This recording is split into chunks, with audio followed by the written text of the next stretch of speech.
함께 기도하시겠습니다. 생명의 주님 감사합니다. 영생의 소망을 주시고 구원의 은총을 주셔서 주의 영광의 성전에서 주님을 찬양하며 경배하며 주의 말씀 앞에 섭니다. 주님께서 계시하시고 조명하시고 주의 진리영으로 충만케 하여 주시옵소서. 예수님의 이름으로 감사하며 기도 올려옵나이다. 아멘. 저희는 지난 시간에 심판을 받지 아니하려거든 심판하지 말라라는 말씀을 통해서 심판의 주권자는 우리 하나님 한 분뿐이라는 사실을 살펴봤습니다. 우리가 하나님 자리에 들어가게 돼서 스스로 재판장이 되면 신적 월권을 행하게 되는 것이고 자기를 높이기 위한 자아가 왕이 되고자 하는 의도였음을 살펴봤고 그것이 바로 외식이다라는 것을 살펴봤습니다. 그 외식하는 자의 결론은 결국 자기를 위하여 그리스도를 십자가에 못 박는, 그래서 결국 주님의 영광스러운 진주의 복음을 거절할 수밖에 없는 그 거절하는 자의 심판에 대해서 살펴봤습니다.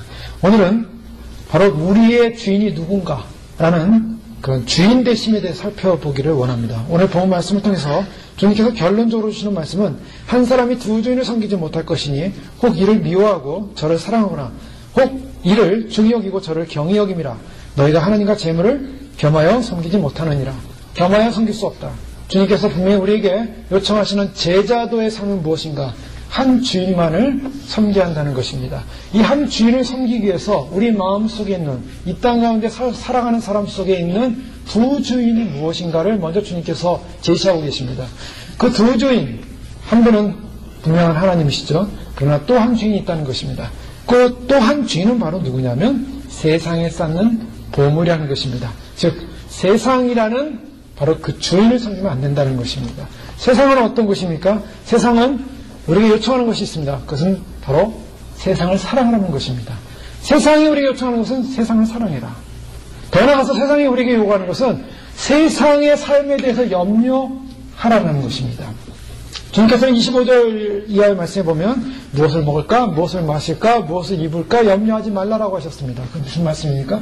세상에 속한 사람들은 염려하는 존재라는 것입니다. 왜요?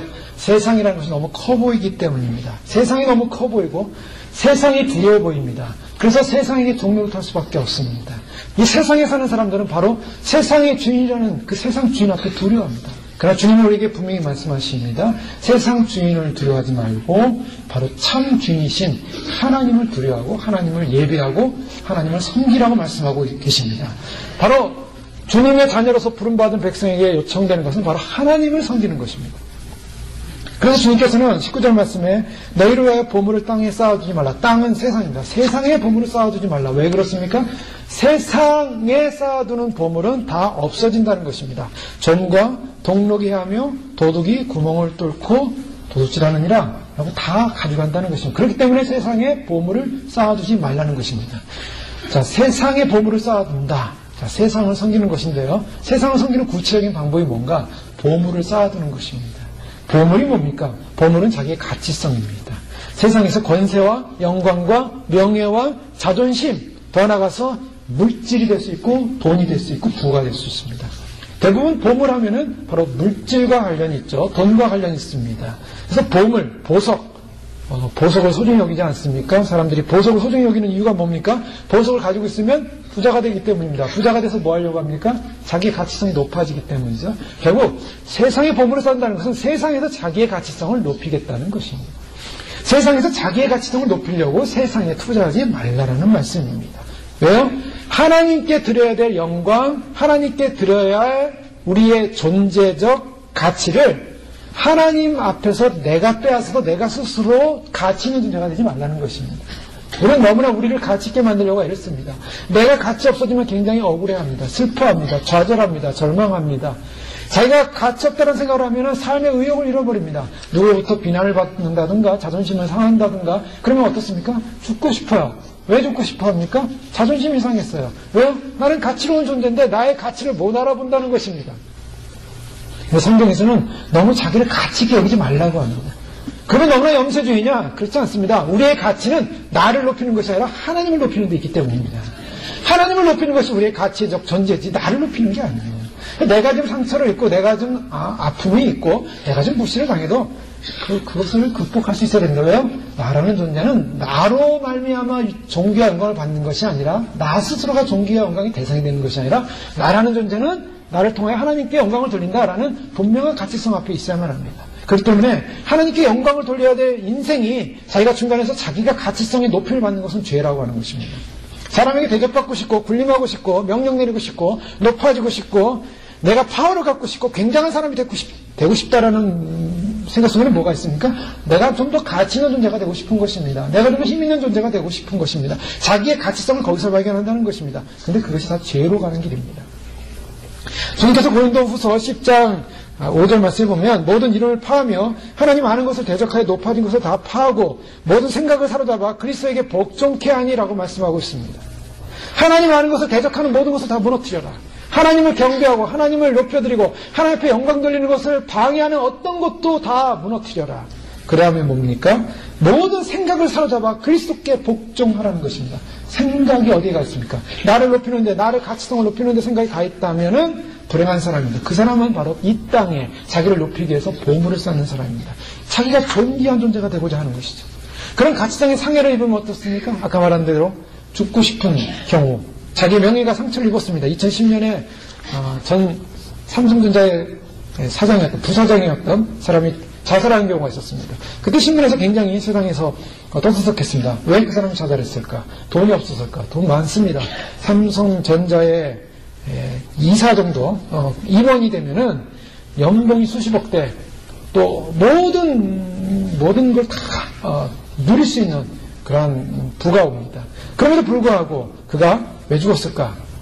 학벌이 나빠서 그랬을까? 학벌은 최고 학벌이었습니다. 한국에서 최고 학벌, 카이스트, 미국에서도 스탠퍼드의 전자공학 박사요. 또 1994년에 세계 최초로 256MB D램이라는 것을 삼성전자가 개발했을 때 개발의 주도자였습니다. 천재였습니다. 삼성 페노라는 명예를 얻기도 했습니다. 그런데 그가 시간이 지나면서 점점 그의 실력에서 밀리기 시작하는 것이죠. 그래서 연구직에서 다른 전문 사업지책으로 옮기면서 스트레스를 받기 시작하는 것입니다. 그럼 그에게 있어서 가장 큰 자존심은 자기 실력이었습니다. 실력이 점점 밀린다고 생각할 때 사람들 어떻습니까? 큰 스트레스를 받죠. 그래서 그것 때문에 결국 우울증에 걸리고 자살을 선택했습니다. 오늘 비일비재하게 일어나는 자살의 문제들, 왜 그렇습니까? 사실은 자기의 가치성을 인정받지 못했기 때문에 생기는 문제입니다. 학대받았습니다. 어려움을 겪었습니다. 많은 탤런트들이 자살을 할 경우에 어떻습니까? 많은 이유가 있었겠죠. 그러나 자기 가치성이 비참해졌을 때, 사실 그렇습니다. 인간은 인간 존재적 가치성이 비참해지면 자살을 생각할 수도 있습니다. 그러나 그것이 나를 위한 가치성의 목적을 뒀기 때문입니다. 내가 인기를 얻어야 되고, 내가 높아져야 되고, 내가 존중받아야 되고, 중요한 것은 나라는 존재가 나를 높이기 위한 가치성이 아니라 하나님을 위한 존재로서의 가치성으로 인정할 때 우리는 세상적 어려움을 극복해 가고 우리의 삶의 목표를 바르게 할 수가 있습니다. 출발부터가 잘못됐어요. 출발부터가 자기를 위한 인생을 출발했는데 자기 인생이 만족이 없었던 거예요, 결국. 그 시초가.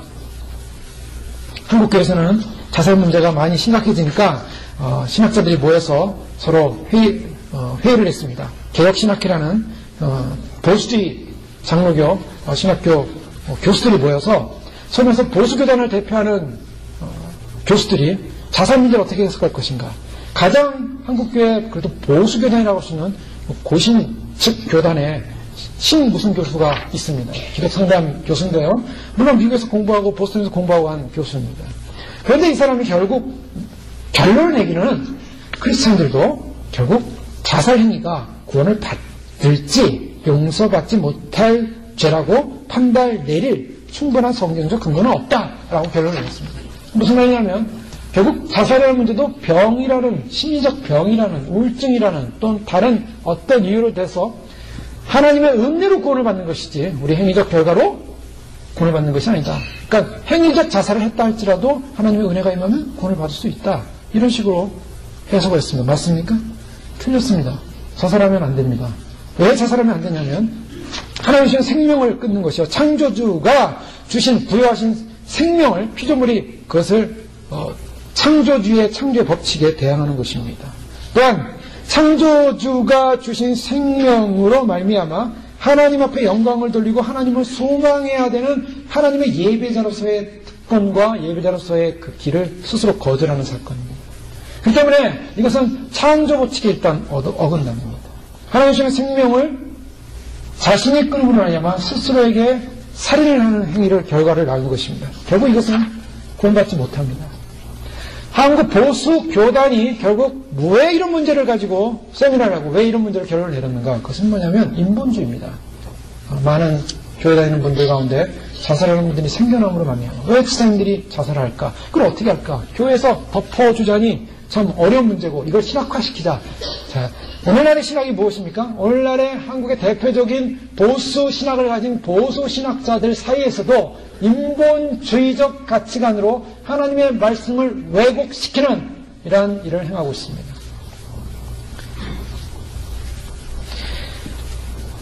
자기의 가치성, 인간의 가치성을 높이다 보니까 결국에는 문제를 일으키더라는 것입니다. 인간의 가치성을 높이기 위해서 어떤 인간적 행위도 하나님 앞에서 용납될 수 있다는 가능성을 열어놨다는 것입니다. 이것이 문제입니다. 세상은 바로 그걸 요구합니다. 세상은 타협하길 원합니다. 또 어떤 사람은 그렇습니까? 어떤 사람은 자기의 가치를 뭘로 두고 있습니까? 물질로 두고 있습니다. 물질로 두고 있기 때문에 물질을 얻고자 하는 그 노력 속에 삽니다. 인생을 물질을 얻고자 해요. 그래서 늘 돈이 필요해요. 돈. 자족하지 않습니다. 먹고 살만하면 입을 것이 있고 먹을 것이 있은 줄 족한 줄 알라 했는데 족함이 없어요. 왜요? 돈을 많이 벌어야지 자기가 가치성이 높아지기 때문입니다. 그래서 자꾸 돈을 법니다. 돈을 벌고 또 벌고 또 벌고 만족함이 없어요. 언제까지요? 자기의 가치성이 높아지고 만족될 때까지. 그 가치성 언제까지 만족이 이루어집니까? 끝이 없습니다. 죽을 때까지입니다. 죽을 때도 돈 하다가 아무것도 못 가져가고 죽는 거예요. 어떤 사람은요, 또 물질적 가치관 가운데 특별히 이런 집이라고 볼 수도 있습니다. 제가 아는 분은 집을 사가지고 집을 꾸미는데요. 그냥 집을 샀으면 꾸밀 수도 있겠죠. 또 정리할 수 있겠죠. 기본적인 삶을 위한 분위기를 만들 수 있겠죠. 그런데 거기서 끝나는 것이 아니라 완전히 광학적인 것입니다. 이것을 어떻게 페인트 할까? 이 페인트를 칠해보고 저 페인트 칠해보고 이거 칠해보고 저거 칠해보고 또 타일을 깔아보는데 이 타일은 마음에 안 들고 이거 갖다가 저거 갖다가 그냥 매일 생각에 그것을 어떻게 변화시키고 어떻게 꾸밀까? 무엇을 갖다 놓을까? 그것만 생각하는 거예요. 그리고 또 집을 팔게 됐대요. 집을 팔고 다시 이사를 갔더니 이사 갔더니 거기서부터 하는 일이 뭡니까? 또 무슨 페인트를 칠할까? 뭘 칠할까? 무슨 타일을 깔까? 그걸 또 생각하는 거예요. 그리고 또 이사했답니다. 왜 그렇습니까? 거기에 가치성을 두는 거예요. 내가 남들부터 이렇게 아름답게 꾸민 집에서 살고 있다. 내가 이만한 노력을 했다. 이거 색칠하는데 얼마나 어려운지 아냐. 이것 가는데 얼마나 어려웠는지 아냐. 그 자랑하는 사람들이 있어요. 무슨 생각을 하고 있습니까? 이 땅의 가치관을 두고 있다는 것입니다. 자, 이것은 다 바른 반대로 하면요. 나에게는 그런 가치성의 문제가 없는가? 나에게 이 문제만 들어오면 하나님이 떠나가는 사건이 있습니다. 이 문제만 들어오면 하나님이 생각이 안 납니다. 돈 문제 들어오면 하나님 생각 안 나는 사람이 있습니다. 명예 문제 들어오면 하나님 생각 안 나는 사람이 있습니다. 이것에 침해를 받으면 하나님이 떠나가고 자존심 상하고 고통스럽고 고민이 빠지고 내 안에 가치성에 침해가 오면 하나님이 떠나가는 그것이 세상에서는 보물입니다. 그것을 갖고 있는 이상 거듭난다라고 말할 수가 없는 거예요. 그것을 갖고 있는 이상 그 사람은 한주를 섬기는 사람이 아닙니다. 여러분, 예수님 믿는다는 건 단순한 문제가 아닙니다. 예수님을 믿을 때 예수님께서 우리에게 요청하시는 것이 뭡니까? 그것은 결단입니다. 무슨 결단입니까? 세상과 짝한 것을 끊어랍니다. 마태복음 19장 29절에 보면 내 이름을 위하여 집이나 형제나 자매나 부모나 자식이나 전토를 벌인 자마다 여러 배를 받고 또 영생을 상속하리라. 그래서 주님 말씀하신 것은 집, 형제, 자매, 부모, 자식, 전토. 자, 물질 개념 들어옵니다. 또한 가족 개념 들어옵니다. 우리의 사랑하는 사람들, 이 세상 사람들, 버린 자마다 무엇을 버리라는 것입니까? 집을 떠나라는 것입니까? 그것이 아니라 주님을 따른다고 하는 것은 우리의 마음의 중심이 누구냐는 것입니다. 우리의 마음의 주인이 누구냐는 것입니다. 우리의 마음의 왕이 누구냐는 것입니다. 진정 로드십이 결정되느냐는 것입니다. 그리스도가 주제가 됐냐라는 것입니다. 그리스도의 주제권 문제를 다루는 것입니다. 예수님을 믿는다는 것은요, 세상적 가치관이 내 안에 왕으로 들어있는 한 가지가 있어도 그리스도를 믿고 따르는 사람이 아닙니다. 제자가 아니라는 거예요. 주님께서 그와 같은 마음을 갖고 있다면 그 마음은 불행한 마음이라는 거예요. 왜 불행한 마음인가? 그것은 앞으로 없어질 것이라는 것입니다. 마태복음 19장에 보면 젊은 관원이 예수님을 찾아왔습니다. 선생님 어떻게 하면 선한 선생님 영생을 얻을 수 있겠습니까? 예수님께서 계명을 지키라. 살인하지 말라. 간음하지 말라. 도둑질하지 말라. 거짓 증거하지 말라. 내 부모를 공경하라. 내 이웃을 내 몸같이 사랑하라. 어렸을 때부터 다 지켰습니다. 얼마나 훌륭합니까? 이렇게 정비되게 열심히 있는 청년 볼 때 참 너무나 예쁘고 귀할 것입니다. 말씀대로 삽니다. 순종합니다. 그런데요, 주님이 보실 때, 그리고 더 내가 부족한 것이 있습니까? 라는 청년의 질문 앞에 주님이 보실 때 너무나 기뻤어요. 이 청년이 좀 완벽해지고 싶구나. 그래서 주님이 뭐라고 대답했냐면 결정적인 요청을 하십니다. 내가 온전하고자 할진대 내 소유를 팔아 가난한 자들을 주라. 그러면 하늘에서 보화가 네게 있으리라. 그래서 주님 말씀하신 거 잘 보십시오. 내 소유를 팔아 가난한 자에게 주면은 가난뱅이가 돼서 굶어 죽을 것이다 말씀하셨습니까? 아니죠. 내 소유를 팔아 가난한 자에게 주면 하늘에 보화가 있을 것이다. 하늘에 상급이 있을 것이다. 라고 말씀합니다. 땅 개념과 하늘 개념을 나누고 있습니다. 오늘 본문에서도 땅의 보물 쌓지 말고 하늘의 보물 쌓아달라 했습니다. 자, 주님께서는 하늘과 땅을 보면서 항상 땅에다 심으라는 말씀 안 하십니다. 땅에서 거두라고, 땅의 것에 목숨 걸라고 말씀하지 않으십니다. 주님은 항상 하늘의 것을 말씀하십니다. 오늘 하나님 나라를 말씀하고 있습니다. 하늘에서 보화가 있을 것이다. 보화라는 이 말은 하나님께서 유대적 사고방식에 의하면 그들에게 땅을 줄 것이라는 것입니다. 기업을 줄 것이라는 것입니다. 결코 손해보는 것이 아니라고 주님께서 전제를 했습니다. 그러니까 손해보는 일이 아니에요. 주님을 따르기 위해서 자기의 보를 나눠주고 주님을 따르기로 할 때 결코 손해보는 것이 아닙니다. 그 다음에 주님 뭐라고 하냐면 그리고 와서 나를 쫓으라 그랬습니다. 이 말씀 무슨 말씀인지 아십니까? 이 말씀의 핵심은 뭐냐면 영생을 얻고자 찾아온 그런 젊은 청년 관원이 결국 갖지 못한 것이 무엇이었냐면 바로 그의 중심의 주인이 누구였냐는 것입니다. 그의 중심의 주인은 왕이 누구였냐? 예수 그리스도가 아니라 바로 부였다는 것입니다. 물질이었다는 것입니다. 왕의 자리에, 너의 왕자의 자리에 물질을 내놓고 누구를 쫓으라? 나를 쫓으라. 주인이 누구냐라는 것입니다. 이 청년이 재물이 많음으로 근심하여 갔습니다. 자, 예수님을 안 쫓았습니다. 구원 받았겠습니까? 구원 못 받았습니다. 내 마음의 중심에 예수 그리스도가 왕으로 자리 잡고 예수님을 따르지 않으면 그 사람은 구원 못 받습니다. 왜요? 간단하게 해서 거듭나지 않았어요. 많은 사람들이 예수님 믿었으니까 거듭났으니까 난 구원받았다 생각합니다. 그렇죠? 그런데요, 마음에 두 주인을 섬기고 있어요. 나는 예수님 믿었어요. 그래서 빌리비즘이라고 하지 않았습니까? 믿음주의. 나는 믿었어요. 고백은 해요. 근데 마음속에 왕은 누굽니까? 왕은 자기 가치성, 자기 명예, 돈, 부, 세상. 그게 칭해보면 하나님도 떠나가요. 하나님한테 삐져요. 하나님도 보기 싫어요. 그거 만족될 때까지 주여 주시옵소서 그것만 계속 기도해요. 나는 왜 안 줍니까? 두 주인을 섬기면 구원 못 받습니다. 이게 간단한 거예요. 성경은요 진리입니다. 주님께서 왜 이 말씀하시냐면 섬김이라는 단어가 있습니다. 세상에 땅에 자기 가치성을 위해 보물을 쌓은 사람은 그걸 섬긴다는 거예요. 섬긴다는 말은 다른 말은 월십한다는 것입니다. 그게 자기의 예배의 대상이에요. 그걸 우상이라고 합니다. 우상이 항상 만들어 놓고 그다 절하는 것만이 우상이 아니에요. 내가 내 마음속에 뭘 보물로 여기고 있는가, 뭘 가치성으로 여기고 있는가, 내가 무엇을 따르고 있는가, 어디에 매여 있는가, 하나님 말고 또 다른 게 있어요. 하나님 말고 또 다른 게 있는 게 열왕기하 17장에 보면 이스라엘 백성이 아수르에 망했습니다. 그리고 사마리아 성이 이제 이방 나라의 사람들로 해서 가서 채워졌어요. 근데 그때 사자가 나타나서 몇 사람을 죽입니다. 이방 사람을. 그때 아수르 왕에게 그 소식이 전해져요. 왜 사자가 죽였냐? 그 땅은 사마리아 땅은 하나님 땅인데 이스라엘 땅인데 그 이스라엘 땅에는 하나님을 섬겨야 되는 법칙이 있다. 그걸 따르지 않으면 안 된다. 그러니까 아수르 왕이 잡아온 제사장을 한 명 파송해가지고 베델에서 그 이방 사람들에게 하나님을 경외하는 법을 가르치겠습니다. 그런데 하나님을 경외하는 법을 가르칠 때 그들이 33절에 보면 이와 같이 그들이 여호와도 경외하고 또한 어디서부터 옮겨왔든지 이 민족의 풍속대로 자기의 신들도 섬겼더라. 하나님도 경외하고 열왕기하 17장 33절에 하나님도 경외하고 자기 신도 섬겼더라. 그러니까 소위 말해서 하나님도 섬기고 자기 신도 섬기는 거예요. 자기가 원하는 신 섬기는 것이죠. 그들이 원하는 신은 무엇입니까? 다 풍요의 신입니다. 물질의 신입니다. 잘되는 신입니다. 세상 신입니다. 세상 신을 섬기면서 하나님도 경외했다라는 거예요. 그래서 하나님께서 다른 신을 경외하지 말고 그를 경배하지 말며 그를 섬기지 말며 그에게 제사하지 말라라고 말씀하고 있어요. 그리고 오직 큰 능력과 편팔로 너희를 애국에서 인도하여내신 여호와만 경외하고 그에게 제사만 드리라. 그리고 율법과 계명을 지켜 영원히 행하고 다른 신들을 경외하지 말라라고 했습니다. 그런데 40절 말씀 보니까 그러나 그들이 듣지 아니하고 오히려 이전 풍속대로 행하였습니다. 그러나 그들이 듣지 않았다. 이스라엘에 정착하는 이방 민족이 하나님을 경외하는 법을 배우다가 결국에는 무엇입니까? 다른 신, 자기들이 원하는 신을 섬겼다는 것입니다. 바로 이것이 문제입니다.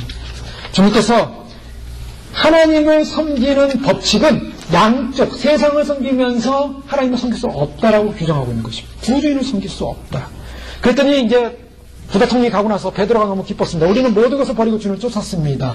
우리에게 무엇을 주시겠습니까? 무엇을 우리가 얻습니까? 라고 했더니 예수님께서 내가 진실로 너에게 이르노니 세상이 새롭게 되어 인자가 자기 영광의 보좌에 앉을 때 나를 쫓는 너희도 12보좌에 앉아 이스라엘 12지파를 심판하리라. 이 말씀은 라오디아 교회에 주신 요한계시록 3장에 나온 말씀과 동일한 것을 발견하게 됩니다. 자, 모든 것을 버리고 예수님을 쫓았던 제자들에게 무슨 축복이 주어지냐면 예수님과 함께 12보좌에 앉아서 심판한다는 것입니다. 이건 왕권자가 된다는 것입니다. 왕같은 제사장, 왕처럼 심판할 수 있다는 것입니다. 주님이 그런 자리를 높여주겠대요. 왜요? 세상 것을 버리고 주님을 왕으로 모셨기 때문에. 이것이 성경에서 말하는 아이러니입니다. 내가 세상 것을 버리고 주님을 나의 왕으로 모실 때 주님께서 그 나라에서 왕권자로 세우신다는 거예요. 왕 같은 세상이 바로 그런 개념이에요. 아무나 왕이 되는 것이 아닙니다. 나의 것을 버리고 주님을 영접하고 주님을 나의 왕으로 모신 사람, 그 사람이 거듭난 사람입니다. 그 거듭난 사람의 성도의 축복은 뭐냐면 주님께서 왕권자 같은 놀라운 심판의 권세를 주신다는 것입니다. 누구는 백보자 심판에서 벌벌 떨면서 심판받을 때 누구는 거기서 함께 앉아가지고 심판자의 자리에 앉아있다는 거예요. 엄청난 사건입니다. 영혼이 갈리는 사건입니다. 라오디아 교회는 부자교회였습니다. 그들은 스스로 부하다 그랬습니다. 부족한 것이 없다고 그랬습니다. 그러나 주님께서 뭐라고 평가하십니까? 너희는 가난한 자다, 벌거벗었다, 너희는 눈이 멀었다. 그러니 안약을 사서 바르고 옷을 사서 입어라. 그러면서 요한계시록 3장 20절에 보면 볼자다 내가 문 밖에서 두드리노니 누구든지 내 음성을 듣고 문을 열면 내가 그에게로 들어가 그로 더불어 먹고 그는 나로 더불어 먹으리라. 유명한 말씀이죠. 문 밖에서 두드린다. 이 문 밖에서 두드린다는 말씀은 바로 그 교회를 향해 두드린 것입니다. 교회의 주인이 누구였냐? 그들은 부였어요. 부를 자랑하고 있었어요. 물질을 자랑하고 있었어요. 우리는 이제 풍요하다. 우리는 대단하다. 우리는 굉장한 파워가 있다. 주는 것에는 다 껍데기였어요. 다 벌거벗은 거였어요. 가난한 자였어요. 왜? 누가 부자입니까? 어떤 교회가 부한 교회입니까? 그리스도가 왕으로 존재하는 교회가 부한 교회인 것입니다. 라오디아 교회에게 그 초원을 쓰신 거예요. 주님께서 마지막 시대 교회 가운데 마지막 시대 교회들이 부를 얻었습니다. 마지막 교회 시대들이 부를 하고 있습니다. 마지막 교회 시대들이 물질과 재물로 인해서 풍요로워 보이지만 주님 모실 때 가난하다는 거예요. 왜요? 주님을 왕으로 모시지 않기 때문입니다. 로드십이 인정이 되지 않고 있는 것이에요. 예수님을 믿는다고 하고 주님을 믿고 따른다고 하지만 실제로 주님을 믿고 따르고 있지 않아요. 자기의 가치성을 높이는 것을 향하여 날마다 매일같이 삶을 살면서 주님을 따르지 않더라는 거예요. 그 주님 따르기만 하면, 주님을 모시기만 하면 어떻게 한다고 말씀합니까? 요한계시록 3장 21절에 보면 이기는 자, 즉 주님을 왕으로 모신 자입니다. 내가 내 보좌에 함께 앉게 하여 주기를 내가 이기고 아버지 보좌에 함께 앉은 것과 같이 하리라. 라오디아 교회 같은 벌거벗은 교회가 주님을 왕으로 모시는 순간에 주님이 그를 왕권자들로 세우시겠다는 것입니다. 여러분, 이거 놀라운 축복이죠. 주님께서 우리에게 약속하신 것은 놀라운 것입니다. 열심히 믿음 생활했습니다. 열심히 신앙생활했습니다. 그러나 나를 주옵기 위해서, 나를 만족시키기 위해서, 나의 가치성을 높이기 위해서 나에게 초점을 맞추고 한 모든 신앙생활은 다 가짜입니다. 그날의 공로 심판하실 때 주님께서 다 태워버리고 없애버릴 것입니다. 아무것도 없습니다. 그런데 나를 통해 주님의 영광, 주님의 나라, 주님의 이름, 그때 공룡 심판 때 다 보석이요, 금이요, 은이요, 보석으로 다 나타나는 거예요. 주님이 다 상급으로 베풀 줄 믿으시기 바랍니다. 요한복음 6장 26절에 보면 썩는 양식을 위하여 일하지 말고 영생하도록 있는 양식을 위하여 하라. 이 양식은 인자가 너에게 주리니 인자는 아버지 하나님의 인치신 자니라. 사람들이 예수님을 쫓을 때 어떻게 쫓냐면 무엇을 바라고 쫓습니까? 뭘 바라고 쫓습니까? 먹을 것 바라고. 오병이어 사건, 요한복음 6장 사건은 오병이어 사건이 있었고, 오병이어 다음에 예수님께서 사람들이 그를 왕으로 세우려고 하니까 가버나움으로 제자를 먼저 보내고 예수님께서 밤에 무리를 거기서 가버나움으로 가신 사건입니다. 근데 사람들이 예수님을 찾다가 없으니까 배를 타고 가버나움까지 갔는데 거기서 예수님을 발견했어요. 그래서 예수님 여기 언제 오셨습니까? 라고 할 때 예수님 하신 말씀이 그런 거예요. 비판적인 말씀하십니다. 너희가 나를 찾은 것은 표적을 보고 나를 쫓은 것이 아니라 떡을 먹고 배부른 까닭이다. 무엇입니까? 육신적 만족을 얻었기 때문에 행복해서 나를 쫓아온 것이다. 또 뭔가 얻으려고. 그러나 썩는 양식을 위하여 일하지 말고 영생하도록 있는 양식을 위하여 일하라. 무슨 말씀입니까? 인자는 하나님의 인치신 자니라. 즉 이 표적을 행한 자가 누구냐는 것입니다. 오병이어를 행한 자가 누구였습니까? 바로 하나님의 아들, 인칭받은 하나님의 아들이 바로 인자가 행한 것이에요. 그래서 사람들이 예수님을 따를 때 그분이 누군가를 알고 따라야 한다는 것입니다. 그분에게서 떨어지는 고물을 먹고, 그분에게서 떨어지는 떡고물을 먹고, 내가 그분에게 떨어지는 복을 얻고, 그분에게서 따름으로 말미암아 물질적, 세상적 만족과 명예와 부를 얻기 위해서 예수님을 수단화시켜서 자기를 만족시키려고 따르지 말고, 예수님 그분이 누군가를 알고 그분이 어떤 분인가를 알고 그분을 제대로 따르라는 것입니다. 그것이 제자도입니다. 주님은 처음부터 우리에게 그걸 부르고 있어요. 이건 12제자에게만 해당되는 거 아닙니다. 교회 나오는 모든 분들이 다 따라야 될 말씀입니다.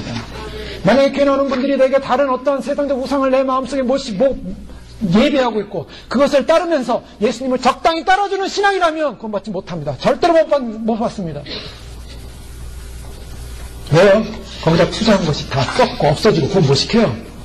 하루살이 같은 것이요. 종과 동록이 다 부패시켜버리고 썩어버리고 다 파멸되어버립니다. 마지막 날 다 파멸돼요. 세상이 어떻습니까? 이 세상 다 파멸됩니다. 경제가 무너지고 있습니다. 세계의 경제가 무너지고 있습니다. 지금 유럽 경제 무너졌습니다. 미국의 달러도 이미 무너질 것이라고 수많은 예고하고 있습니다. 자, 이것은 그냥 무너지는 게 아닙니다. 어떻게 사람들이 경제를 잘못해서 무너지고 정치를 잘못해서 무너지는 게 아닙니다. 예언대로 가는 것입니다. 요한계시록 6장 5절에 보면 셋째 인을 떼실 때 내가 들으니 셋째 생물이 말하되 오라 하기로 내가 보니 검은 말이 나오는데 그 탐자가 손에 저울을 가졌더라. 내가 네 생물 사이로서 나는 듯하는 음성을 들으니 가로되 한 데나리온의 밀 한 대여 한 데나리온의 보리석대로다. 경제 위기가 온다고 이미 이제 인재앙부터 시작합니다. 인재앙부터 시작된 이 경제 위기는 어떻게 됩니까? 점점점 어려움을 겪고 주님의 심판 가운데 이 세상은 어떻게 무너지기 시작해요. 무너져서 어디까지 갑니까? 요한계시록 18장 보십시오. 18장에 보면은 바벨론이 치부한 모든 상품이 무너지고 금과 보석과 진주로 꾸민 모든 것이 다 무너지는 화이또다 화를 선언하고 있어요. 심판을 선언하고 있습니다. 18장 17절에 보면 그러한 부가 이 시간에 망하였도다. 이 세상의 모든 바벨탑의 문화들은 다 망하게 되어 있습니다. 모든 무역이 다 망하게 되어 있습니다. 모든 배들도 상고들도 모든 비즈니스도 다 망하게 되어 있어요. 왜 망하는가? 인간이 그걸 우상화시켰기 때문에, 인간이 그걸 목적으로 삼았기 때문에, 그 바벨 문화의 문명의 완성을 이루려고 하기 때문에 주님께서 심판하시는 것입니다. 그 다음에 주님께서 천년왕국과 새하늘과 새 땅, 주님의 영광스러워 주님을 왕으로 모시는 사람들로만 모아놓고 그들 새 백성들로 인해서 새 이스라엘, 새 영광스러운 나라가 영원히 펼쳐지기 위해서 이 땅의 모든 자기의 우상화, 인간 우상화, 하나님을 배격한 채 두어준을 섬겼던 모든 사람들이 전부 다 심판받게 된다는 사실입니다. 그 심판의 결과 땅도 무너집니다. 지구도 무너집니다. 이사야 24장 1절에 보면 여호와께서 땅을 공허하게 하시며 황무하게 하시며 뒤집어 엎으시고 그 거민을 흩으신다. 이사야 24장은 바로 땅에 대한 심판을 말하고 있습니다. 땅이 깨어지며 땅이 갈라지고 땅이 흔들리며 땅의 기초가 진동함이라. 자, 땅에 대한 심판, 하나님의 심판 가운데는 이사야가 이미 예언한 대로 땅을 심판하실 것입니다. 콜로신학교의 골든게이 교수는 이것은 하나님이 인간들에게 안식을 위해 준 언약의 반역에 대한 결과라고 지적합니다. 하나님께서 인간 생활을 붙드는 강력한 힘과 에너지를 멈추는 사건, 땅이 흔들리는 사건, 땅이 무너지는 사건, 오존층이 파괴되고 빙하는 무너지고 녹아내리고 지진과 자연재해로 인해서 이 땅은 흔들리고 있습니다. 지금 주님이 흔들겠다 그랬어요. 이 땅이 왜 흔들립니까? 갑자기 지진이 많아지는 이유가 뭡니까? 나라들도 정치세계도 흔들리면서 그 흔들린 것을 막고자 우리가 하나로 되자. 짐승정부가 등장할 모든 준비를 갖추고 있지 않습니까? 인간의 몸에 들어간 베리칩, RFID 칩을 다 예비해놓고 모든 통신 시스템 갖춰놓고 모든 걸 조정하기 위한, 모두 하나시키기 위한 세상의 정보들도 무너지고 사단의 정보로 넘어가면서 결국 하나님의 심판의 시간이 다가오는 이때 개인적으로 어떻습니까? 개인적으로도 주님을 의지하지 못한 사람들은 파멸이 됩니다. 누가복음 16장 19절에 보면 부자와 나사로 비유를 잘 아실 것입니다. 부자와 나사로 비유. 부자는 아름다운 옷을 입었습니다. 고운 옷을 입었습니다. 자색 옷을 입었습니다. 부자가 입는, 왕이 입는 아주 붉은색 옷을 입었습니다. 그런데 그가 죽었습니다. 음부에 떨어졌습니다. 불꽃 가운데서 소리치고 고통스러워합니다. 그런데 나사로는 밖에 거지였는데 헌대를 배가 와서 핥을 정도로 정말 불행한 거지였습니다. 그러나 그가 믿음이 있었던 것 같아요. 죽어서 아브라함 품에 안깁니다. 부자가 지옥에서 이렇게 보는데 나사로가 저기서 아브라함 편 너무 편하게 지고 있어. 자기는 너무나 목이 말라. 그래서 제발 거기는 물 한 방울 찍어서 내 혀에 달라고. 그러나 우리와 너희 사이는 갈 곳이 큰 구멍이 있어서 못 간다 라고 말했을 때, 그는 내 형제가 있는데 내 형제들을 갖다가 좀 살려주십시오. 형제가 5이 있는데 제발 죽은 자 나사로를 보내서라도 그들에게 알려주면 그들이 회개하리라. 자, 여기서 보면요, 부자가 지옥에 가서 드디어 회개를 알아요. 이 땅에서는 회개하지 않았어요. 사람들이 왜 예수님 믿고 한 번 회개했으면 됐지 뭘 또 회개하냐. 아닙니다. 주님 앞에 가는 그날까지 회개해야 됩니다. 주님 앞에 가는 그날까지. 칼빈의 기독교에 보면요, 회개는 단회적으로 끝나지 않는다 그랬어요. 죽는 그날까지 회개한다 그랬어요. 네, 그것은 뭐 누가 얘기한 게 아니라 성경 그대로입니다. 우리는 끝까지 회개해야 됩니다. 왜요? 끝까지 죄를 짓기 때문에. 그 죄에 대한 회개를 계속 해야 돼요. 이미 살펴보지 않았습니까? 징계에 관한 부분을 하면서 그 징계는 왜 우리에게 유익이 되는가? 회개하기 때문에 유익이 되는 것입니다. 거룩해지는 거예요. 정결해지는 거예요. 죽은 자에게 저에게 가는 자가 있으면 회개하리다. 그때 가로되 모세와 선지자들이 듣지 아니하면 비록 죽은 자 가운데 살아난 자가 있을지라도 권한을 받지 않아요. 죽은 자 가운데 살아난 사람이 얘기해드려도 권한을 받지 않는다래요. 오늘날 죽은 사람들, 특히 지옥에서 오는 소리라든가 여러 소리들이 있습니다. 사람들이 그 들을 때는 좀 무섭고 두렵긴 해요. 근데 그것 때문에 믿음이 생기질 않아요. 진짜 믿음 어디서 생깁니까? 하나님 말씀 그대로 모세와 선지자가 말한 주님께서 말씀하신 말씀 성경 그 말씀이 내 마음에 믿어질 때, 여러분 주님 오신다는 사실도 누가 주님 오신다니까 믿어지는 게 아니에요. 성경을 읽으면서 성경 말씀에 주님 오신다는 사실이 신학화돼서 내가 믿어질 때 확실하게 믿는 믿음을 갖게 되는 줄 믿으시기 바랍니다. 말씀이 믿어져야 돼요. 말씀이. 베드로서 1장 4절에 보면 이래서 그 보배롭고 지극히 큰 약속을 우리에게 주사 이 약속으로 말미암아 너희로 정욕을 인하여 세상에서 썩어질 것을 피하여 신의 성품에 참여하는 자가 되게 하렵니다. 세상에 썩어질 것을 피하고 신의 성품에 참여한다. 여러분 우리가 이 세상이 또 다 썩어집니다. 부패합니다. 그래 부패하는 것에 나의 보물을 쌓을 필요가 없는 거예요. 주님 그 쌓는 다 의미가 없다 그랬습니다. 다 심판받는다는 것입니다. 아무리 세상에서 좋은 옷 입고 있어봤자 자기 가치점 높아봤자 지옥에 가 있더라는 거예요. 다 무너집니다. 과학 문명, 건물, 기계, 물질 문명, 이상의 인간이 만들어놓은 모든 창조 세계를 거스르는 모든 시점에 와 있는 이 시대. 지금은 사이버네틱스라 그래가지고요. 로봇공학, 특별히 인조공학이라 그러죠. 인조인간, 기계와 사람을 연결시키는 공학도 발달해서 이제는 컴퓨터는 사람의 뇌를 움직여가지고 사람을 조종하는 시대가 됐습니다. 유전자 공학을 통해서, 최소한 분해를 통해서 정상적이지 않은 방법으로 복제라는 시대가 됐습니다. 주님이 심판할 수밖에 없어요. 주님은 이걸 용서할 수가 없어요. 거꾸로 창조로 가서, 창세기로 가서 주님의 창조 법칙을 인간이 변형시키기 시작했어요.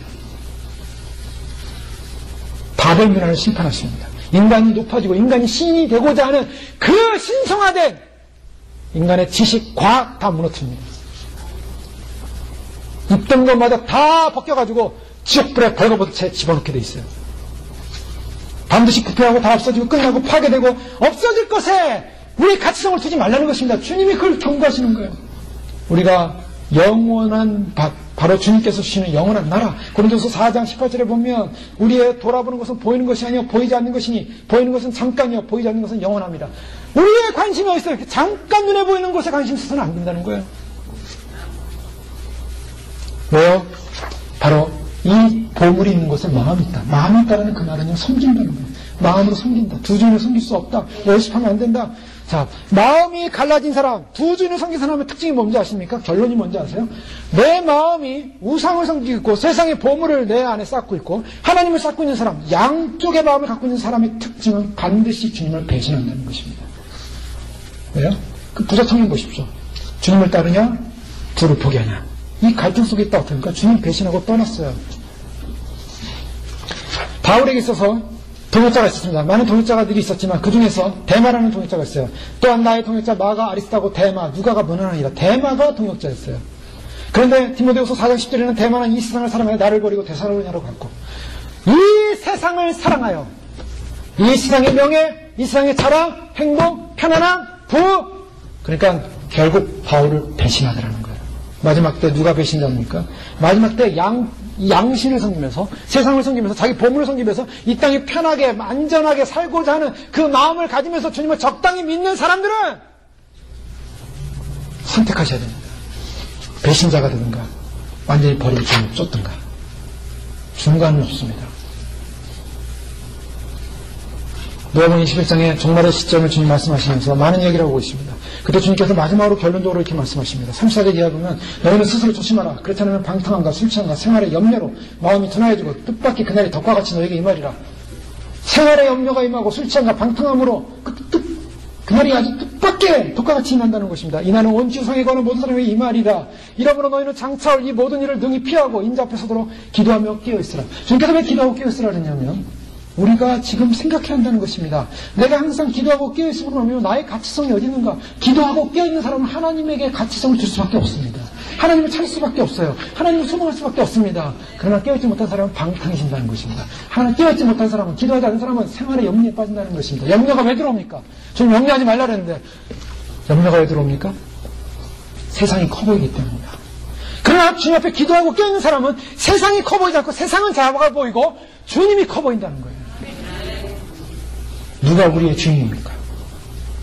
디모데후서 3장 1절 이하의 말씀을 보면 말세에 고통할 때가 이른데 사람들은 자기를 사랑하고 돈을 사랑하고 자긍하며 교만하며 회방하며 부모를 거역하며 감사치 아니하며 거룩하지 아니하며 원통을 풀지 않고 배반하며 조급하며 자고하며 쾌락을 사랑하기를 하나님 사랑보다 더한다.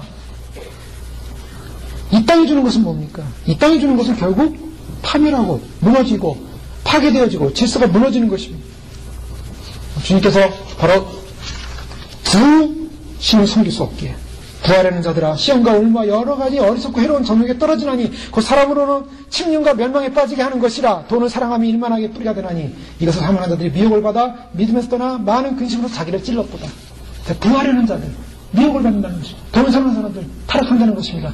그러나 11절에 보면 디모데후서 6장 11절에 보면 오직 너 하나님의 사람아 이것들을 피하고, 이것들 즉 세상 사랑하는 것, 세상 부, 세상 가치관 사랑하는 것 피하고 의와 경건과 믿음과 사랑과 인내와 온유를 쫓으며 믿음의 선한 싸움을 싸우라.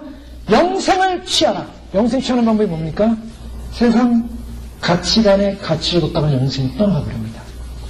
오직 너 하나님의 사람은 의, 경건, 믿음, 사랑, 인내, 온유, 믿음의 선한 싸움, 믿음의 싸움, 믿음의 싸움, 믿음의 열매, 이것이 영생을 취하는 것입니다.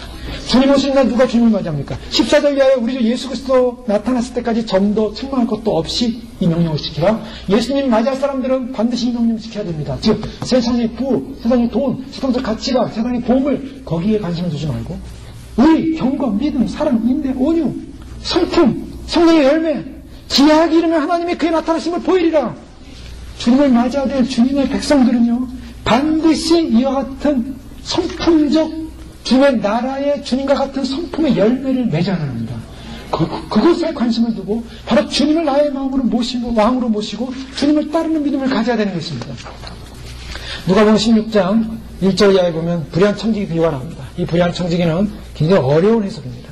그러나 여기서 중점적으로 볼 수 있는 것은 어떤 불의한 청지기, 주인의 돈을 허비하는 청지기가 있었는데 주인이 그것을 알고 이제 그 청지기를 파이어시키기로 결정했습니다. 그래서 통보합니다. 그러나 아직 파이어는 안 시켰어요. 통보만 해줬어요. 이 청지기가 고민이 생겼어요. 이제 내가 이제 일을 그만두게 되는데 어떻게 하면 좋을까? 빌어먹자니 창피하고. 그 걱정이 많았어요. 그래서 그가 생각하기를 그 주인에게 빚진 사람들을 부릅니다. 그 얼마 빚졌냐? 늘 100석입니다. 100석이냐? 50으로 써라. 그래서 바꿔줘요. 반으로 갚아줍니다. 이렇게 일을 하니까 사람들이 소문이 났어요. 저 청지기가 정직하다. 왜 정직하다 그랬는가? 원래는 율법에 하면은 누구한테 돈을 빌려줄 때 이자를 받으면 안 되는 것이 이스라엘의 법이었습니다. 그런데 당시의 유대 사회는 사람들이 돈을 빌릴 때 공짜로 빌려줄 수 없지 않습니까? 그래서 이자를 받는 거예요. 이자를 어떻게 받냐면 50을 빌릴 때 50을 빌려주면서 서류는 100이라고 쓰는 겁니다. 그러면 100을 빌려간 거예요. 그러니까 그 사람이 법적으로 갚으려면 100을 갚아야 됩니다. 100을 갚으면 빌려준 사람은 50의 이득을 보게 되는 거죠. 그렇게 해서 고리대금을 했는데 와서 얼마를 빌렸냐? 서류에 100이라고 썼으면 50으로 바꿔라. 즉 원금 그대로 갚기만 하면 된다라고 이야기하는 것입니다.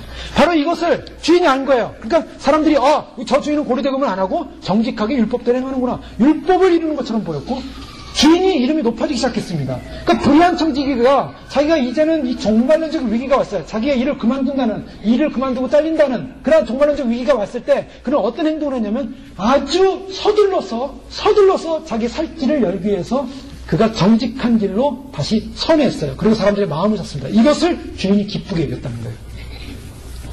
세상 사람도, 불의한 사람도 종말론적 위기 앞에서 자기의 삶의 모습을 변형시키면서 주의 이름을 높이는 일을 했더라면 빛의 자녀들은 어떠야만 하겠냐는 것입니다. 이걸 예레미야스 같은 유명한 신학자는 그들의 생을 위기로 몰아넣고 있는 하나님 나라의 도래에 대한 신속하고 지혜로운 결단을 촉구하고 있는데, 청지기가 하나님 나라 도래에 대한 더 종말론적 위기에서 신속하게 결단을 하야만 했는데, 바로 이 신속한 결단이야말로 바로 그를 살리는 길이었다. 여러분, 주님께서 우리에게 종말론적인 말씀을 주고 계십니다. 우리가 어떤 삶을 살 것인가. 그래서 주님 말씀하시는 불의의 재물로 친구를 사귀라. 즉, 우리가 이 땅 가운데, 재물 가운데, 이 땅의 보물 가운데, 이 땅의 가치성 가운데 묶여있는 삶을 살게 되면 주인의 것을 낭비하는 삶을 산다는 것입니다. 주인의 것을 가지고 뭐 하라고요? 나누고, 섬기고, 돕고, 희생하고, 더 나아가서 우리는 그것에 묶여있는 것이 아니라 바로 우리의 왕이신 주님만을 섬기기로 결정하고 주님을 따르기로 결정하는 그 마음으로 선회하라는 것입니다. 바로 그 선회하는 사람만이 두 주인에서 한 주인을 섬기는 사람이요, 바로 한 주인을 섬기는 사람만이 결국 제자로서 희생을 치름으로 그날의 영생을 유업으로 받을 수 있다는 말씀입니다. 마태복음 27장에 보면 아리마대 사람 요셉이 나옵니다. 이 사람은 부자로 알려져 있습니다. 관원이었습니다. 그리고 존귀한 공회원이었습니다. 예수님의 제자로도 알려졌습니다. 그러나 예수님 공생의 시간 동안에 이 아리마대 사람 요셉은 등장하지 않았습니다. 근데 언제 등장했습니까? 예수님이 십자가에 못 박히셨을 때 등장했어요. 아리마대 사람 요셉이 나타나서 그가 제자라고 얘기했고 공회원이었고 부자였는데 빌라도에게 가서 예수님의 시신을 자기가 거두겠다고 합니다. 예수님의 시신을 거둘 수가 없었습니다. 로마의 형법에 의해서 십자가형을 당한 사람은 로마의 반역자이기 때문에 그 시신이 그냥 시체에 던지는 그냥 그런 시체 던지는 곳에 가서 던져져야만 했어요. 그리고 독수리가 와서 그 모든 시신을 뜯어먹게 만들었습니다. 그게 형벌이었어요. 그런데 예수님의 시신을 달라고 했을 때 빌라도가 생각하기를 이는 공회원이요, 부자요. 그래도 이 사람이 달라기 때문에 빌라도가 그걸 허용한 것입니다. 굉장히 어려운 결정을 한 거예요. 그 순간에 이 아리마대사 요셉은 자기의 모든 정체가 드러나는 것입니다. 사람들 앞에서 그가 예수를 따르는 제자였다는 게 드러났어요. 자기의 인생에 큰 침해가 올 수도 있었어요. 그러나 예수님을 삶 앞에 잘 사가지고 자기가 죽을 때 들어갈 무덤, 새 무덤, 돌로 된 무덤이었습니다. 그 아무나 들어가는 곳이 아니라 부자들만 갈 수 있는 예루살렘 근처에 있는 무덤이었어요. 그곳에 예수님을 안치했다는 것입니다. 자, 이 부자라고 표현되는 이 요셉, 어떤 사람이었습니까? 그는 왜 부자가 됐을까요?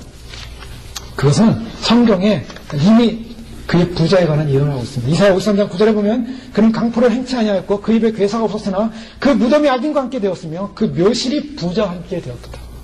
자, 예수님의 묘실은 부자와 함께 있다. 자, 그 부자가 누구였냐? 아리마대 사람 요셉이었다는 거예요. 이사야가 예언한 부자는 바로 아리마대 사람 요셉이었습니다. 그 부자가 가는 바로 그 묘실에 예수님이 안치됐다는 거예요. 여러분, 주님이 어떤 사람에게는 부를 줄 수도 있습니다. 어떤 사람에게는 또 어떤 삶의 환경을 줄 수도 있습니다. 그런데 그것이 자기를 위한, 자기 가치를 높이기 위한 도구가 아니라 그리스도를 위해서, 그리스도의 가치를 높이기 위해서, 그리스도의 영광을 위해서, 그리스도의 나라를 위해서 사용되어지는 것, 그것이 불의한 청지기에 비유인 것입니다. 우리가 주님 마지막 종말의 시대에 주님께서 우리를 부를 때 주님 퀴리오스를 묻습니다. 너의 주인이 누구냐? 주님은 반드시 묻습니다. 반드시 물을 때 주님 앞에 우리가 나의 주인이 내가 쌓는 나의 가치성을 높이기 위한, 나의 보물을 높이기 위한, 그 나의 존재를, 가치를 높이기 위한 존재가 아니라 바로 주님을 위한 인생이요, 주님 앞에 사는 것이요, 주님이 나의 왕이요, 주님의 로드십을 인정하고 주님을 나의 왕으로 인정하고 남은 생애를 긴급성을 가지고 빨리빨리 행동하고 믿음으로 살기 시작할 때 그 나라가, 그 사람이 바로 주님 오시는 날 주의 영광의 얼굴을 뵙게 될 줄로 믿습니다. 누가복음 17장에는 롯의 철을 생각하라고 주님 말씀하고 있어요. 마지막 심판이 쏟아지는 그때 바로 그 소돔성을 나오면서 그 세상을 놓지 못해서 뒤를 돌아보는 그 순간 가장 불행한 여인이었습니다. 여러분, 주님 오실 때 가장 불행한 사람 누군지 아십니까? 그 두 주인을 섬기다가 결국에는 자기가 꽉 붙잡고 있던 그 보물을 놓지 못해서 세상에 눈을 돌리는 그 순간에 타락입니다. 결코 타락하지 마십시오. 우리가 주님 한 분만을 바라보고 왔다면 끝까지 가시기 바랍니다. 끝까지 신뢰하시기 바랍니다.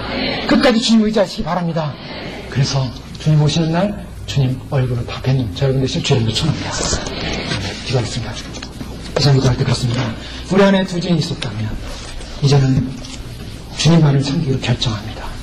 버리게 하시고 나를 가치성을 높이기 위한 모든 보물단지, 세상에 속한 것 다 썩어질 것, 다 없어질 것이요, 그것을 하늘에 쌓을 수 있는 지혜로운 청직이 될 수 있도록 축복하여 주시옵소서.